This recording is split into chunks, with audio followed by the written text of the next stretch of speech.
Hi friends, నమస్తే. నా పేరు మన్నే బాలకృష్ణ. ఈ వీడియో నచ్చితే సబ్స్క్రైబ్ చేసుకోండి మరియు మీ స్నేహితులకు, మీ బంధువులకు షేర్ చేయండి. నన్ను లైక్ చేయండి.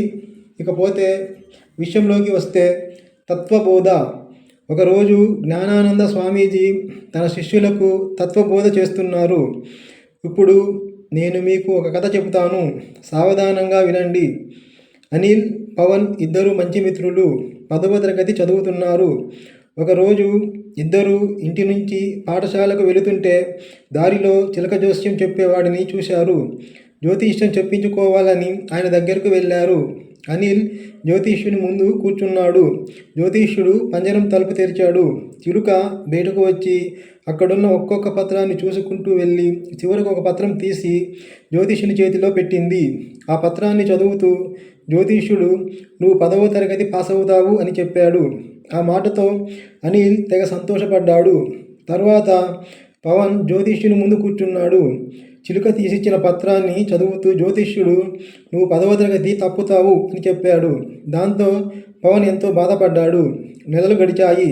10వ తరగతి పరీక్షలు మొదలయ్యాయి. అనిల్, పవన్ ఇద్దరు పరీక్షలు రాశారు. కొన్ని రోజుల్లో ఫలితాలు వచ్చాయి. అనిల్ 10వ తరగతి ఫెయిల్ అయ్యాడు, పవన్ పాస్ అయ్యాడు అంటూ కథ చెప్పడం ముగించాడు స్వామీజీ. కాసేపయ్యాక మళ్ళీ స్వామీజీ, "నాయనా, కథ విన్నారు కదా, జ్యోతిష్యం మనిషికి మేలు చేస్తుందా, కీడు చేస్తుందా" అని అడిగాడు. అనిల్ పాస్ అవుతాడు అని జ్యోతిష్యుడు చెప్పాడు. దాంతో చదవటం మానేశాడు. 10వ తరగతి తప్పాడు. జ్యోతిష్యం కీడు చేస్తుంది అనడానికి ఇదే నిదర్శనం అన్నాడు ఒక శిష్యుడు. జ్యోతిష్యం మాట ప్రకారం పవన్ ఉత్తీర్ణుడు కాడు, అందుకే కష్టపడి చదివాడు, 10వ తరగతి ఉత్తీర్ణుడయ్యాడు. జ్యోతిష్యం మేలు చేస్తుంది అనడానికి ఇదే నిదర్శనం అన్నాడు మరో శిష్యుడు.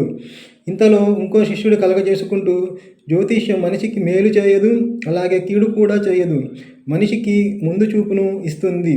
దాని ఆధారంగా మనిషి తన జీవన గమనాన్ని సరిదిద్దుకోవాలి.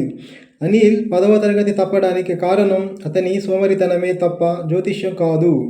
అలాగే పవన్ 10వ తరగతి ఉత్తీర్ణుడవడానికి కారణం అతని శ్రద్ధ, కష్టపడి చదవటమే తప్ప జ్యోతిష్యం కాదు" అని వివరించాడు. "అద్భుతంగా చెప్పావు నాయనా. తత్వం అంటే ఇదే.